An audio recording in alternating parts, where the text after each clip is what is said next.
Le département de la Meuse a tout pour être l'un des paradis des chasseurs de grand gibier. Une vraie diversité du relief et des paysages, pas de grandes villes, beaucoup de bourgs et de villages, et donc des habitants qui ont encore une vraie relation avec les milieux naturels. Et aussi, surtout peut-être, 200 000 hectares de bois et de forêt, un tiers de la superficie du département. Et effectivement, les 7000 chasseurs meusiens, renforcés par 3000 chasseurs extérieurs, ont ces dernières années battu des records.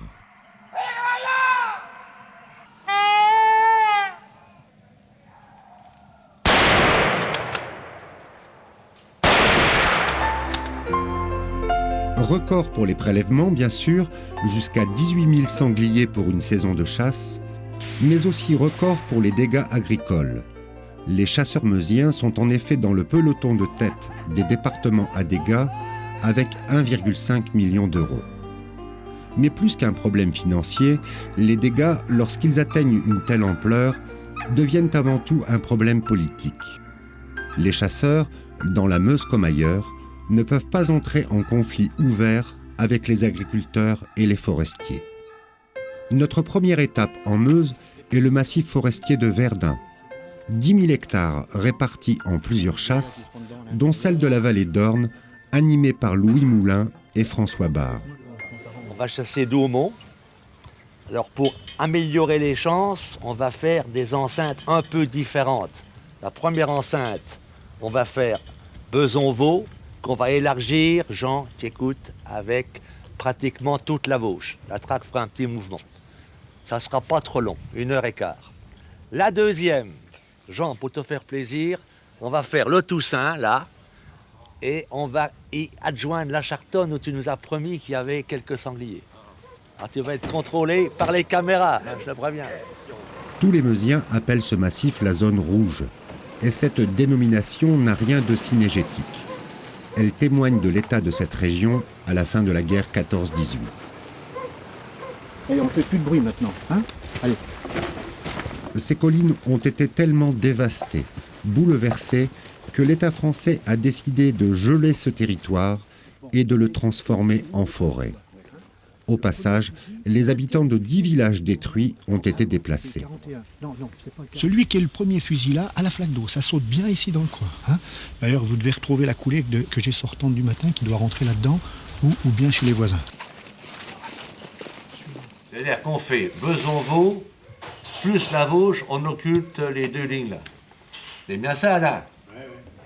Vous vous alignez. Il y a le choix. Vous allez vous aligner ici, tiens, comme ça là. De la petite carrière là. Vous me traquez ça comme ça. Vous arrangez pour arriver dans la goulette en même temps que nous. Il faut tirer court. Hein. Là, c'est bon. C'est la pointe, t'as vu ? Oui. Donc t'as le coup tout franc, là. Là, t'as le coup franc également. L'autre, il est après le virage. Tu risques D'accord, rien. je vais aller le voir. Hein. Attention, c'est un poste. Et les sangliers, ils sont rentrants là ce matin. D'accord. Hein. T'as vu les pas, on les voyait. Hein. D'accord. Dis. Monique, ma casquette. Bah dis, qu'est-ce que t'en as fait? Bien dégagé. Bien au rembuché, pas dans la ligne. Hein. Ouais, bah, bien sûr. Tu vas le voir, l'autre voisin. Hein. Ouais. Moitié de la distance qui te sépare du voisin. Ça connaît pas ça.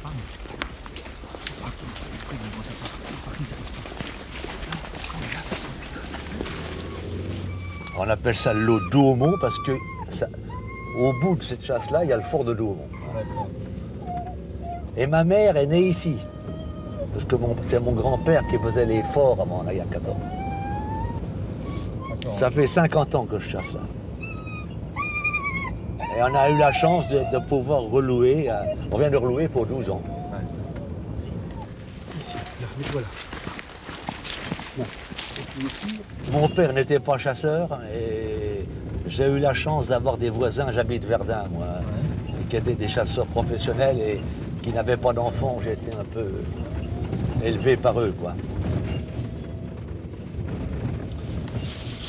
Tu peux tirer devant, hein, pas trop haut, hein, dans la côte, et puis t'as le poste derrière, sans problème. Tu cherches ton poste, hein, tu te positionnes ici. La Meuse, c'était quand même un haut lieu de la chasse au sanglier. Hein.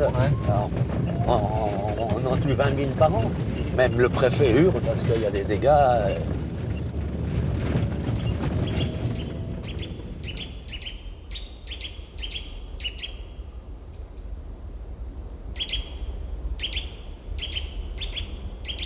Vu le prix des chasses et que la Meuse est un département assez pauvre, on a beaucoup d'actionnaires de la Marne, hein, beaucoup de Marnais, cultivateurs marnais. On a des gens de la Meurthe-et-Moselle, du coin de Longwy. Hein. Enfin, de la Meuse, on est quand même une quinzaine, quoi. Hein. Heureusement qu'on a les locaux, parce que pour remettre le matin, tout ça, c'est pas les gens. J'ai mon frère qui est actionnaire, il habite Paris. On a des gars qui viennent du Nord, hein, de Dunkerque. Ah ouais. Et malheureux, ils font 600 bandes dans la journée. Et ils sont contents.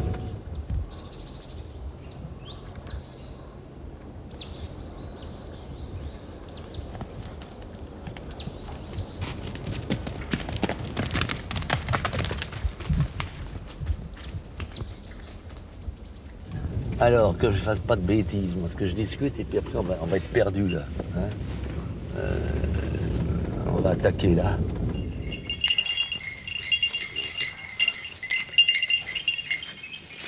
On va faire la jonction et tu donneras le départ. Oui, c'est moi qui le donnerai. Viens Hein? ici.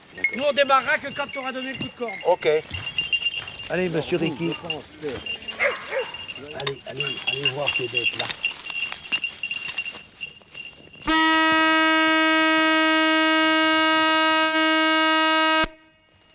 Allez! Tiens!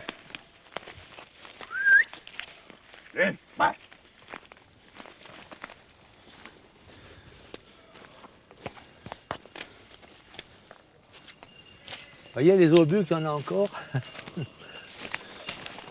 Celui-là, il a pas pété, hein, celui-là. Faut pas trop y toucher.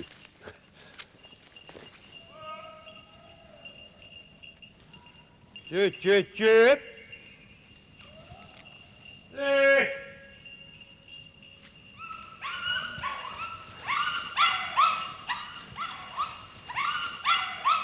Taille à l'arrière!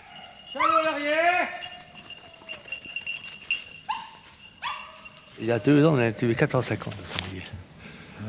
L'année dernière, c'est la location. Hein?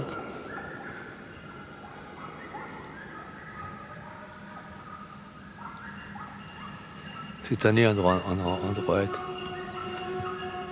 en être à 270.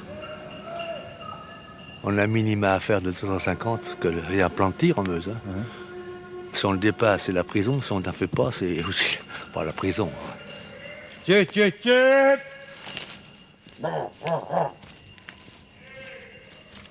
Hop! Ah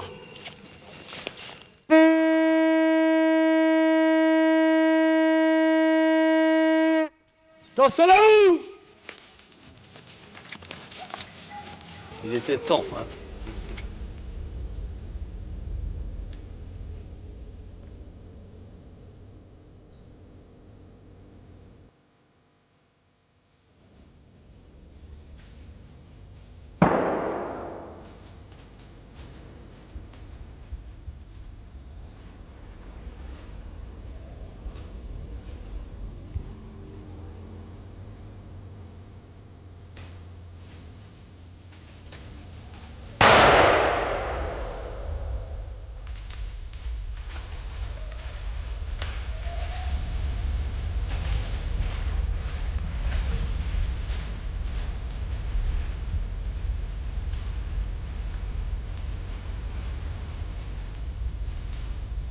Comme dans beaucoup de départements à problème de dégâts, la pression est forte sur les grandes chasses meusiennes qui sont les plus prolifiques en prélèvement, mais aussi en dégâts. Le mot d'ordre est simple pour ces 80 chasses du département. Il faut rapidement baisser les populations de sangliers pour voir le montant des indemnisations diminuer dans les prochaines années. Car évidemment, il y a toujours un décalage entre les prélèvements réalisés et les factures de dégâts à payer.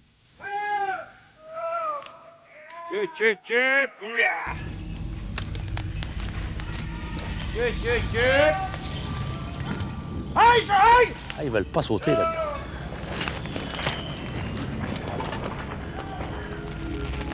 Ça va?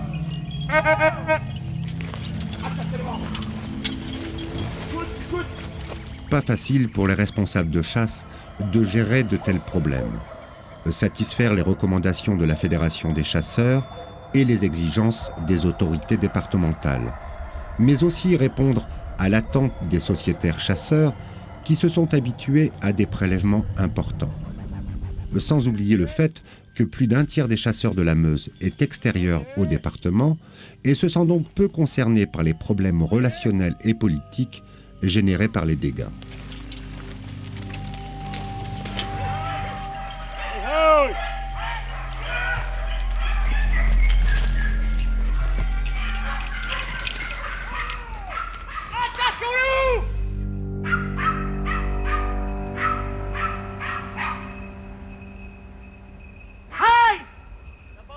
Non, il est arrêté derrière toi.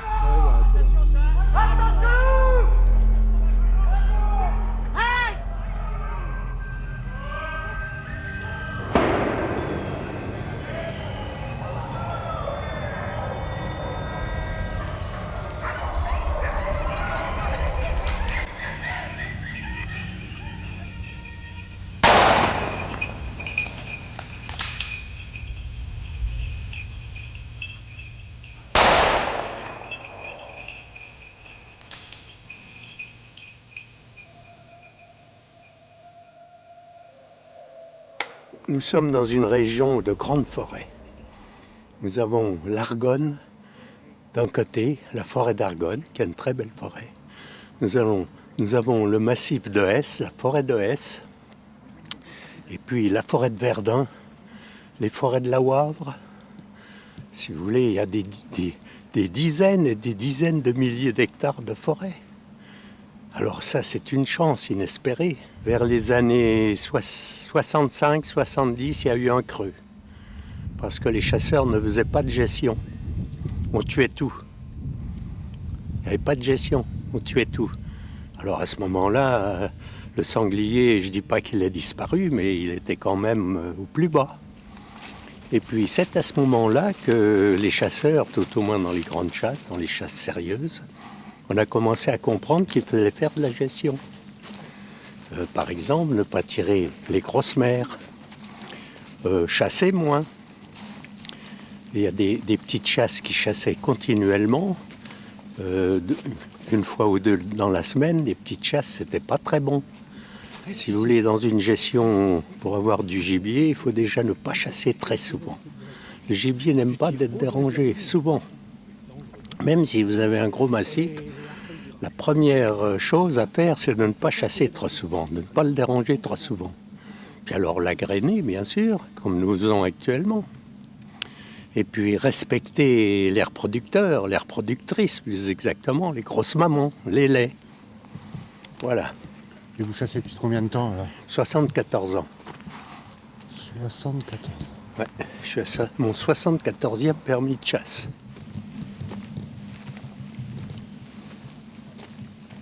C'est comme dans tout, on va toujours trop loin, si vous voulez. Dans le bon sens comme dans le mauvais. Hein, vous savez ce que c'est. C'est à la chasse comme ailleurs.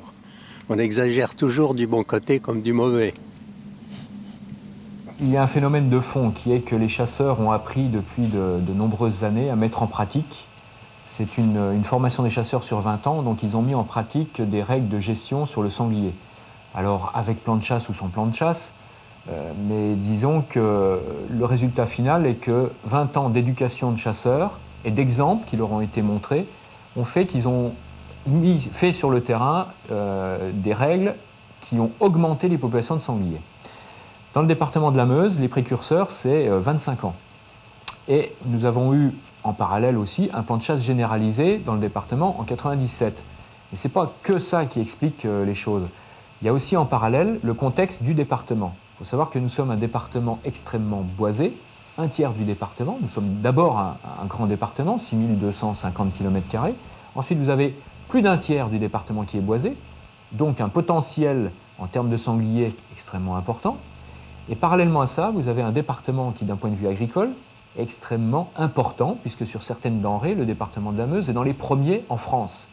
Donc vous avez d'un côté un potentiel sanglier extrêmement important, des règles de gestion qui ont été mises en place depuis 25 ans et qui ont fait leurs preuves et qui ont été généralisées par beaucoup de chasseurs meusiens. Et de l'autre côté, un contexte agricole extrêmement performant, quasi industriel. Donc vous avez un mélange de choses qui font que les populations augmentant, eh bien, nous avons eu des factures de dégâts de gibier extrêmement importantes parce que lorsqu'il y a beaucoup de sangliers, ça génère automatiquement beaucoup de dégâts. À la limite, je suivrai là-haut. Si ça gêne personne. Parce que là, ça saute quand même rarement. Ça. 37, c'est sa place. Pour certains chasseurs, le problème des dégâts peut être réglé facilement, en payant. Mais tout ne peut être résolu par l'argent.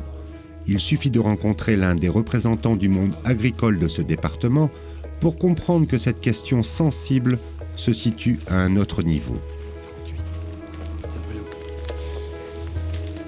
Le département de la Meuse a des caractéristiques un petit peu particulières, notamment par rapport à sa surface forestière, puisque 37% du territoire est en forêt.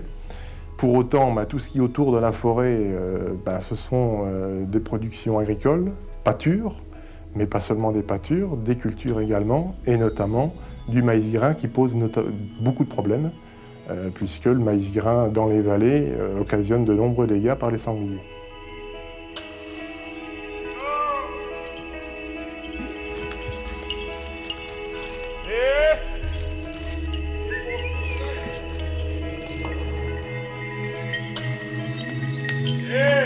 Ça devient plus supportable, même si effectivement on arrive à discuter, à dialoguer entre chasseurs et agriculteurs. Mais pour autant, il faut absolument qu'on revienne à la raison.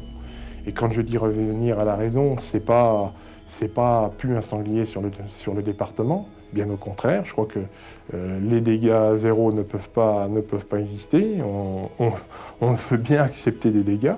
Mais revenir à la raison, ça veut dire revenir à quelques années où effectivement la cohabitation agriculteur-chasseur était supportable et je crois que les populations étaient aussi relativement importantes et, j'allais dire, suffisaient aux chasseurs et pour se faire plaisir et pour partager de bonnes parties de chasse.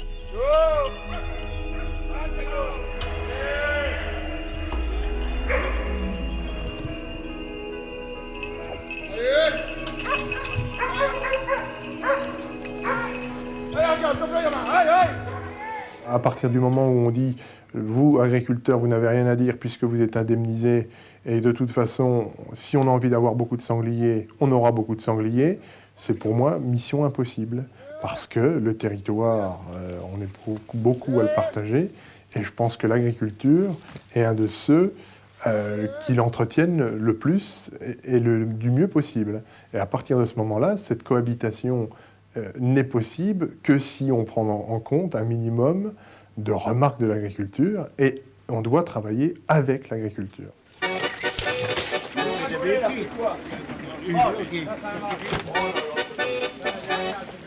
Les chasseurs, on est tous les mêmes. On voudrait bien que les voisins baissent leur population et chacun dit qu'ils n'ont pas de dégâts parce qu'on s'habitue à des gros tableaux. Habituellement, moi je suis un vieux chasseur. Quand on tuait 3 sangliers dans une chasse, c'était maintenant. S'il n'y en a pas 30 par terre, tout le monde fait la gueule.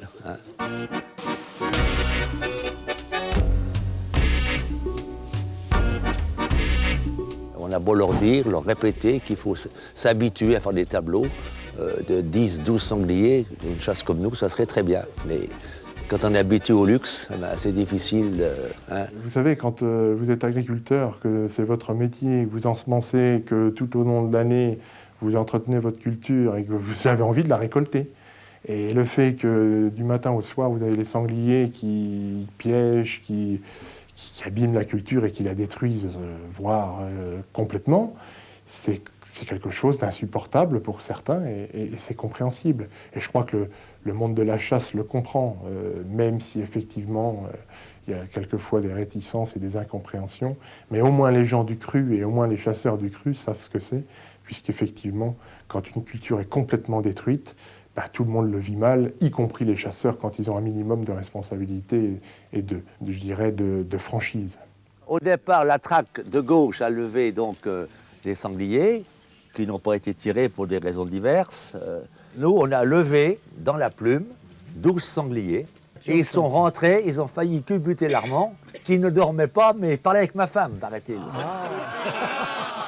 Moi, je leur dirais tout simplement de prendre leurs responsabilités et que s'ils ne les prennent pas dans les années à venir, ce qu'ils viennent de vivre, les belles années qu'ils viennent de vivre, il va y avoir, j'ai envie de dire, une métamorphose complète par la force des choses. Parce que si la population n'est plus maîtrisée par les chasseurs, elle risque d'exploser. Et si elle explose, il n'y aura plus du tout de maîtrise de la population, donc des dégâts énormes. Et puis après, pour pouvoir payer ces dégâts, il faut pouvoir recéter. Et donc, ce n'est pas mon problème, mais pour autant, il faut bien trouver l'argent. Et quand on ne maîtrise plus la population, eh bien, il peut y avoir des catastrophes. Et des catastrophes financières, bien sûr, mais aussi du ras-le-bol des agriculteurs avec une levée de bouclier. Et à ce moment-là, le dialogue serait rompu et je crois que ça serait la catastrophe pour tout le monde.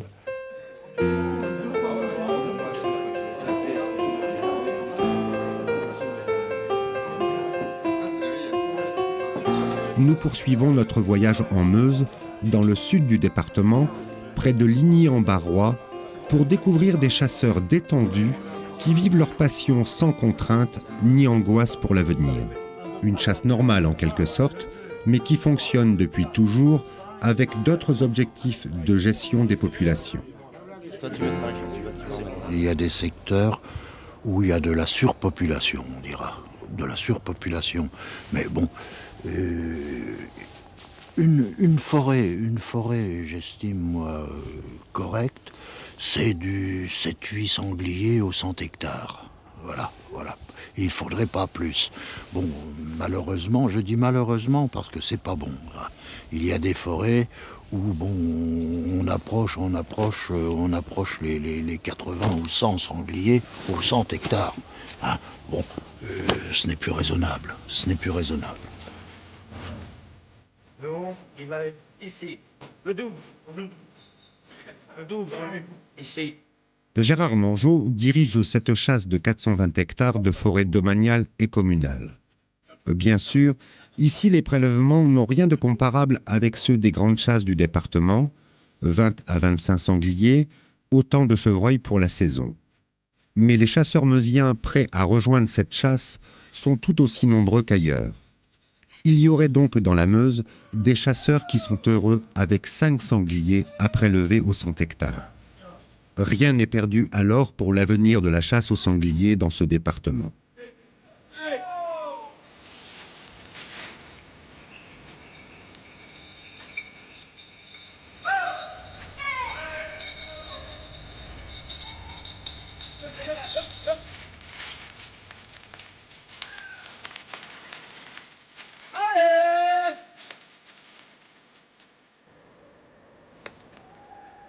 Il y a 10 ans, dans le département de la Meuse, on tuait 8-9 000 sangliers.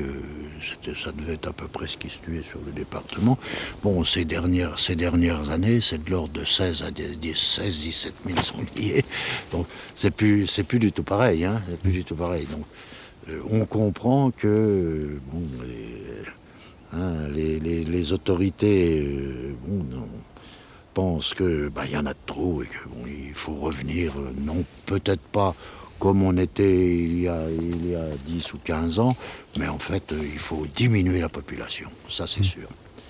Par endroit, mais ici on n'est pas dans une zone surchargée, je dirais.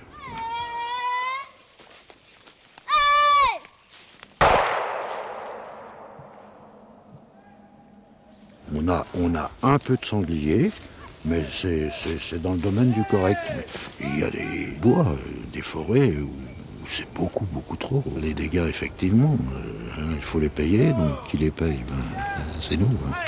Allez, tiens.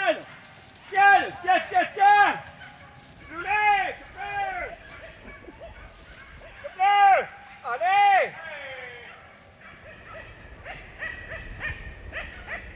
On ferme.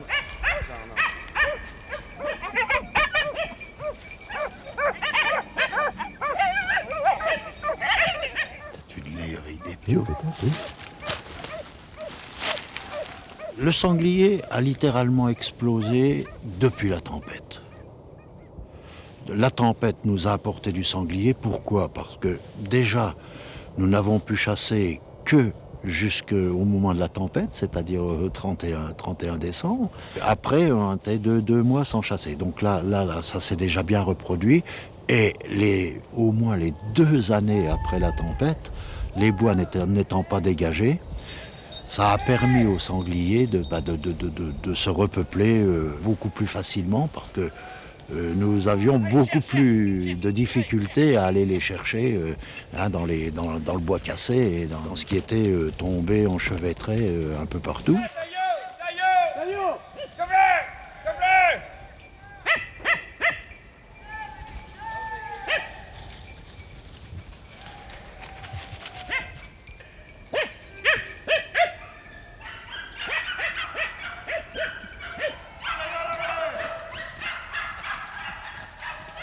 Aujourd'hui, on va peut-être pas voir de sanglier, j'en sais rien, mais je crois que pour moi, ce n'est pas le tas de viande.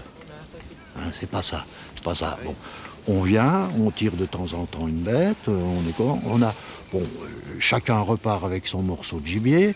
Hein, grosso modo, on a un sanglier et un chevreuil chacun.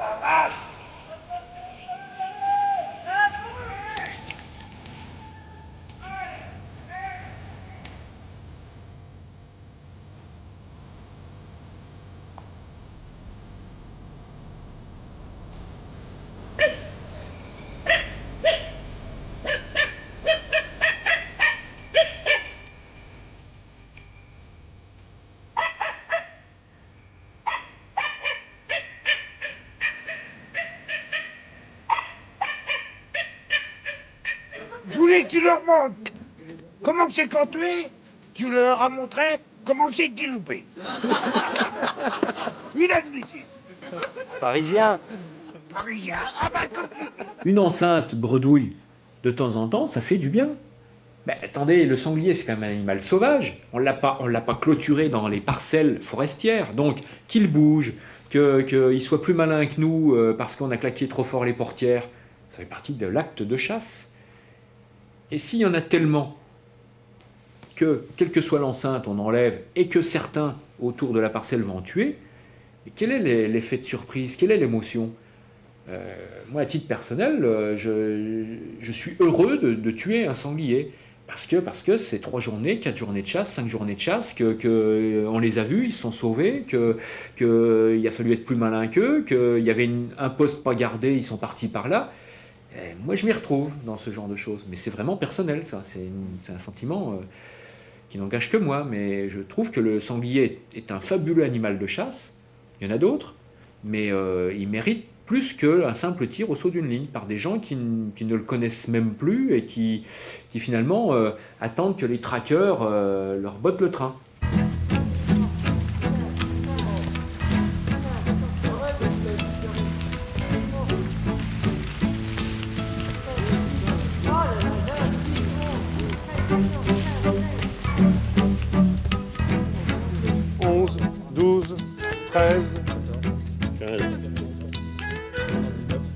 Allez, on va finir par vous faire croire qu'il n'y a plus que des chevreuils dans la Meuse.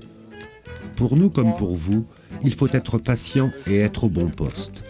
Et ce jour-là, sur la chasse de Maurice Humbert, en forêt de Wavre, les traqueurs nous avaient promis qu'ils allaient les sortir. Et ils ont tenu parole. Et son numéro? Si t'en as plus, tu m'en donnes plus. Donc toi, tu prends là et tu remontes jusqu'où? C'est Gérard qui va faire le... Gérard, il peut démarrer du coin là. Moi, je vais passer en face à 69. Je vais passer ça, moi. Faut que tu voyes avec Yannick parce que bon, on va essayer de pas faire trop de bruit. Donc ils vont démarrer d'en bas là-bas et marcher pour monter jusque là. Hein. Et puis Yannick, c'est pareil. Hein, il va descendre de là. Parce que...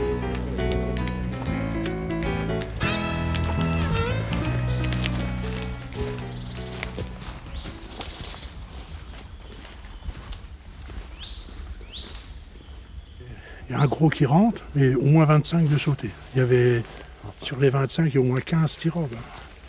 Des beaux. Dommage. Dommage. Mais il y en a encore, je pense. C'était en 42, 43. Oui. Alors quand il y avait une connerie dans la traque, voilà, 100 sous la menthe. On gagnait 7 francs, on avait déjà 5 francs de foutu en l'air.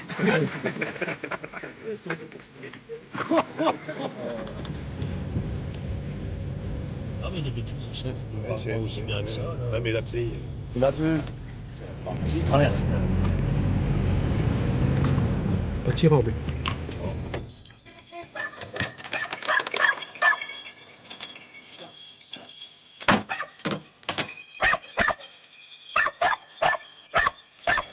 Allez, tête! Tête, tête!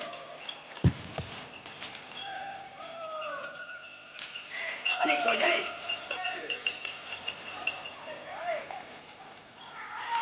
Hey!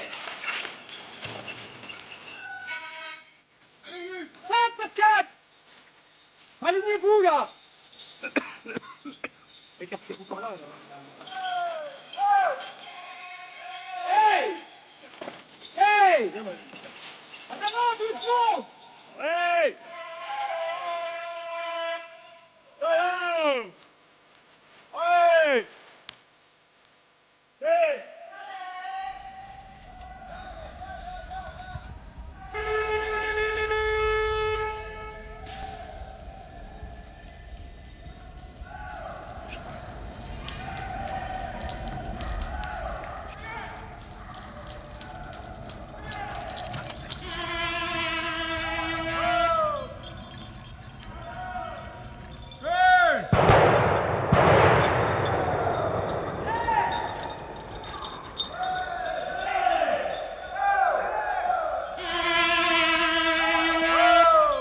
Les pouvoirs publics, bon, c'est normal qu'ils réagissent là où il y a beaucoup de dégâts.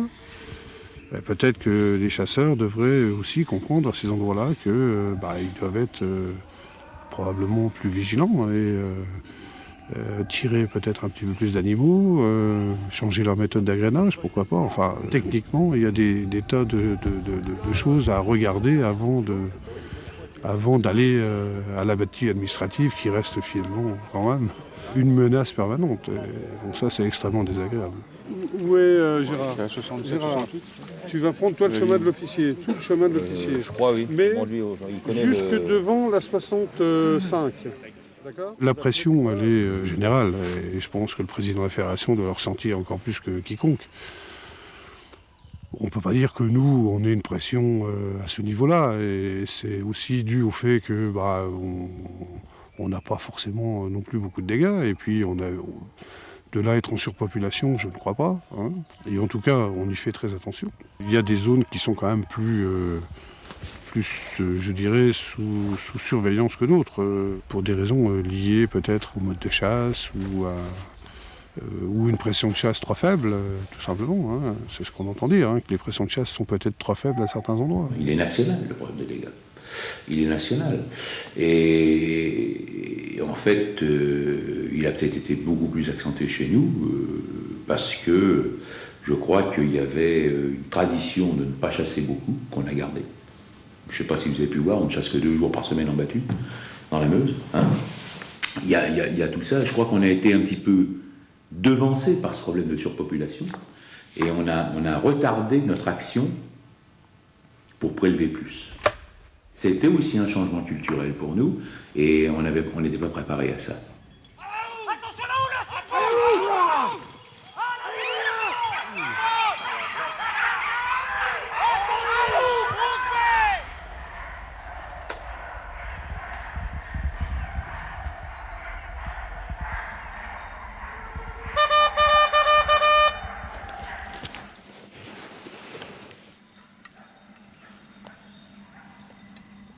Aujourd'hui, on est quand même en légère diminution, et il n'y a plus les populations de sangliers qu'il y avait, qui étaient à mon avis trop importantes, trop pléthoriques, mais on arrive, je crois qu'on va arriver à des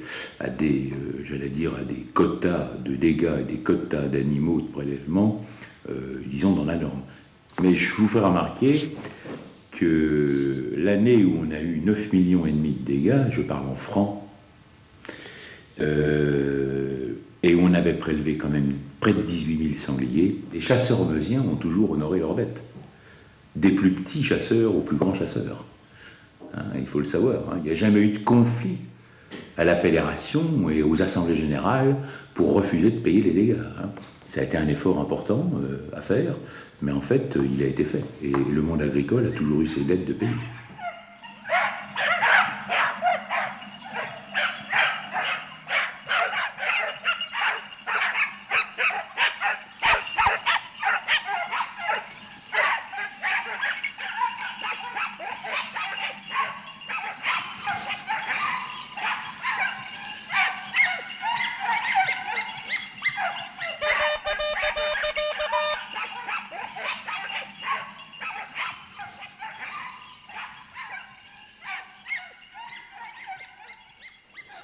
On peut encore tirer, il n'est pas encore sauté. Hein. Il faut regarder, il peut revenir par là.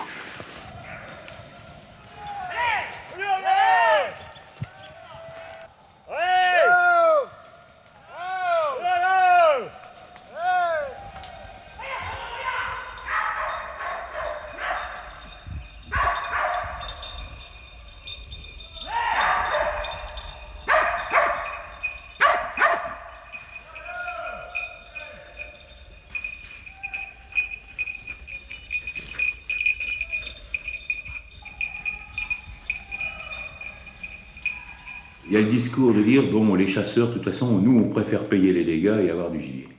Ça, c'est la première réaction. Puis il y a une deuxième réaction où les chasseurs disent, les dégâts, il y en a ras-le-bol, parce que, maintenant, tout le monde demande des dégâts, quoi. Hein. Et ça, c'est vrai.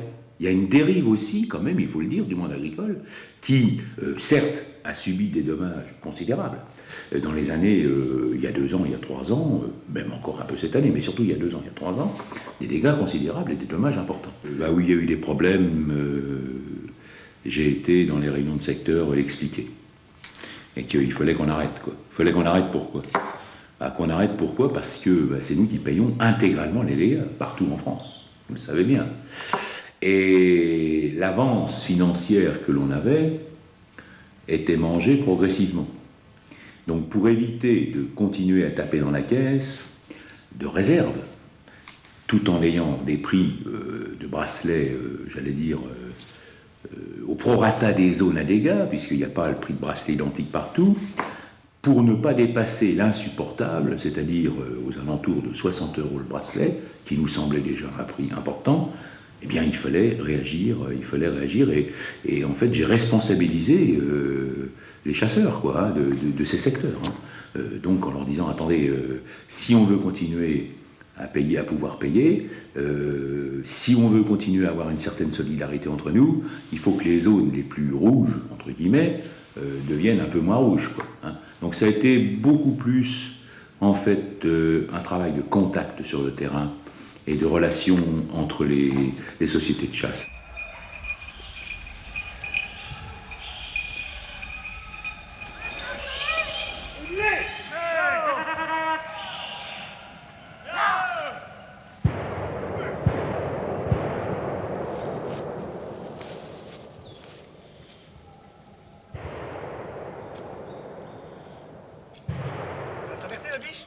Non, on n'a pas vu la biche. Oh, elle est restée derrière moi.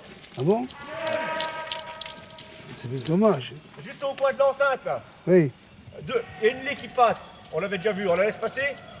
2 cochons qui étaient bougés à 2 mètres du machin. Là. Ah bon? Ah, les fumiers. Félicitations. C'est vous que je remercie surtout. Les chiens étaient dessus. Laisse-le, là. Le sanglier est sorti là et il m'a chargé, je l'ai pris de passe à 3 mètres. Il était là, il est sorti là. Hein. Il a pas bougé. Hein. Si, c'est celui qui passe dans les tracteurs. Non, c'est pas celui-là. Un tracteur. C'était plus gros que ça. Oh, tu rigoles, toi? Les chiens étaient dessus, les chiens étaient dessus. Si, la ferme, t'en as fermé, tout le long réclamé, devant, devant arriver. Ah, viens. Viens, viens, gamin. Viens là. Viens, Catherine. Viens. Viens. Catherine. Bien, là. C'est combien ça? Ah bah non hein. Ça, c'est sprint, ça. Ah non les gars.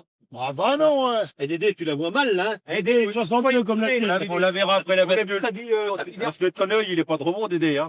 Certains ne se rendent pas compte des enjeux extrêmement importants et de la survie de la filière chasse qu'il y a en arrière-plan. Et le rôle d'une fédération est aussi de limiter les extrêmes.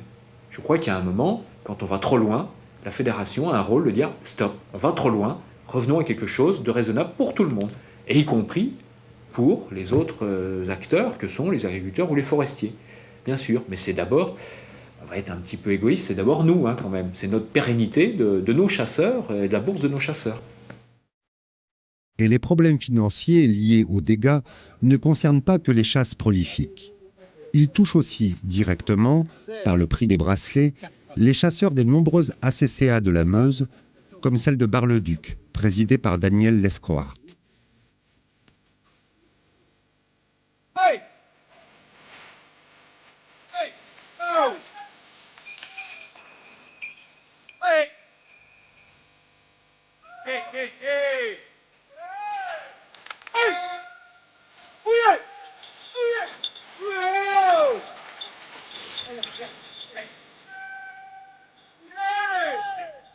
Dans certaines communes, le conseil municipal, tout du moins, décide de laisser la chasse aux chasseurs de la commune, alors que d'autres les mettent en adjudication. Et en ayant des ACA, ça préserve donc le territoire de chasse, privilégie le territoire de chasse aux chasseurs de la commune. Voilà, c'est surtout ça, c'est-à-dire c'est maintenir une chasse rurale vraiment chez nous. Les associations communales de chasse agréées sont 360 dans le département et concernent plus de 70% des communes.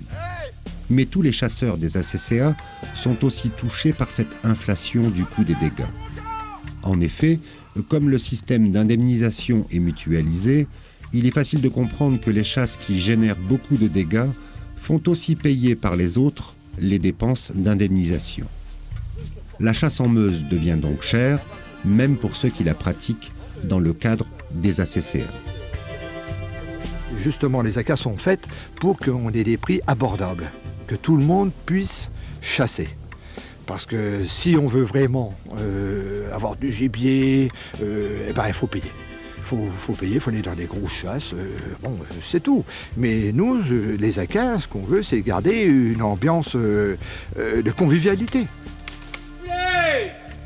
Il ne faut pas faire rentrer l'argent en ligne de compte. Si vous faites rentrer l'argent en ligne de compte, ça ne peut pas aller. Parce qu'après, c'est la dérive. En gros, individuellement, au travers des cotisations bracelets, plans de chasse, au travers des tames grand gibier, eh bien, chaque chasseur exerçant en Meuse, qu'il soit chasseur meusien, 7000, ou extérieur au département, environ 3000 estimés, eh bien, chaque chasseur contribue à hauteur de 150 €, 1000 francs, pour payer les dégâts de gibier dans le département.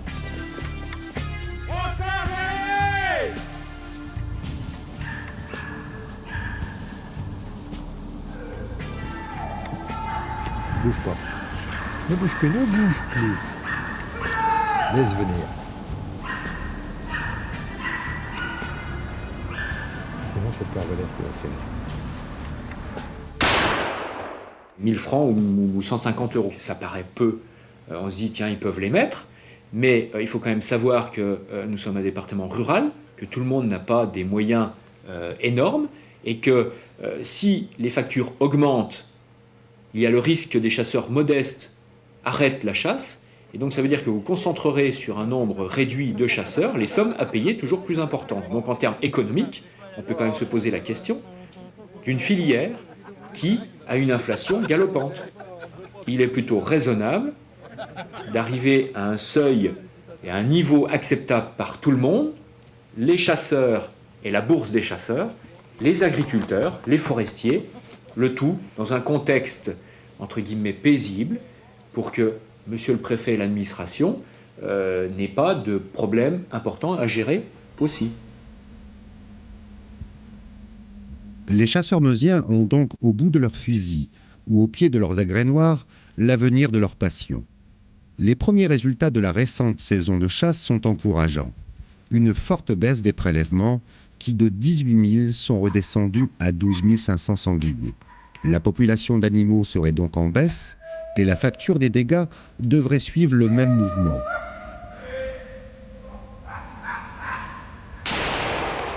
À condition que les gestionnaires des chasses continuent leurs efforts de maîtrise des populations et d'explication auprès de leurs chasseurs. Quantité ne rime pas avec plaisir et sérénité de la chasse. Voici la nouvelle devise qui devra être partagée par tous les chasseurs meusiens, y compris les 3000 extérieurs qui chaque semaine viennent vivre leur passion dans cette région. Eux aussi doivent se sentir concernés par l'avenir de ce si beau département cynégétique.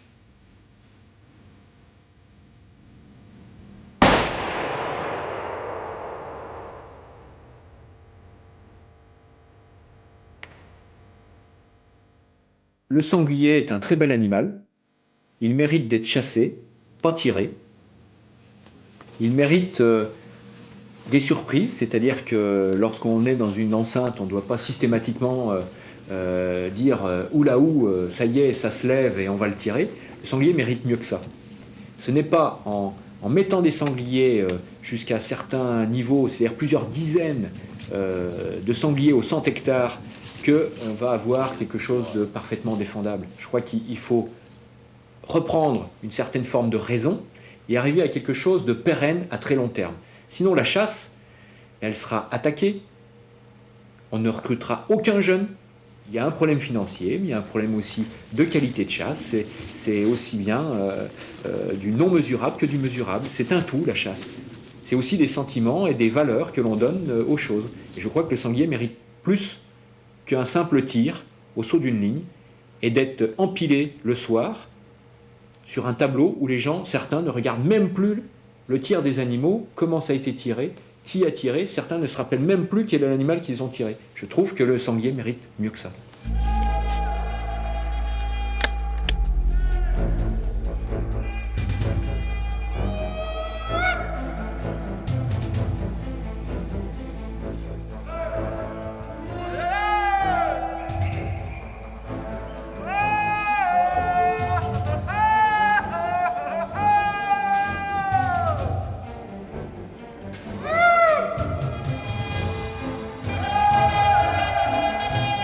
Je n'ai jamais eu un complexe du fait que la Meuse avait beaucoup de dégâts de grand gibier, parce que parallèlement, il y avait quand même des tableaux très importants.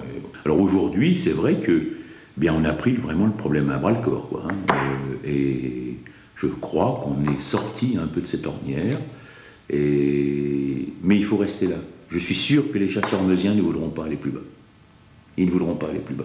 Ils considéreront que si la somme de dégâts diminue, vous voyez, de l'ordre de 10, 15, 20%, quoi, hein, ce qui serait souhaitable, ce qu'il faut arriver à faire pour, j'allais dire, gérer la maison, hein, au mieux, bien qu'on n'ait absolument pas en difficulté de paiement, on n'y a jamais été, mais il faut garder un tableau important de grand gibier. Les chasseurs meusiens le demandent. Et si nous, la fédération, on leur disait qu'il faut continuer à baisser, on se ferait sortir. D'accord, hein? Et donc, moi, je suis un passionné du grand gibier, donc je l'ai fait en tant que gestionnaire de la maison. Mais je dis aujourd'hui, le tableau qui va être fait cette année, c'est le tableau plancher. Il faut qu'on arrive à rester là. 12 000 sangliers, c'est très bien. C'est très bien, et autant de chevreuils, c'est très très bien.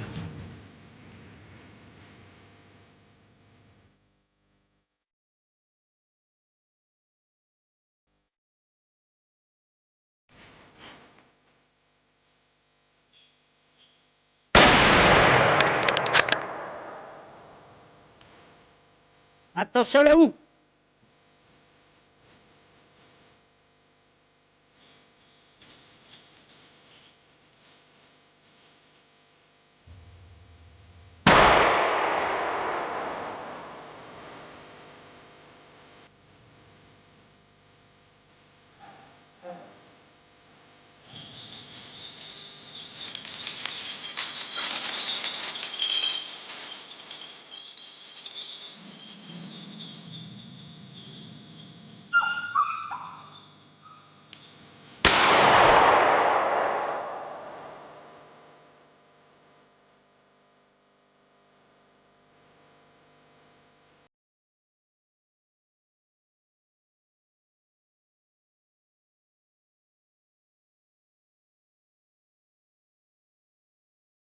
Thank you.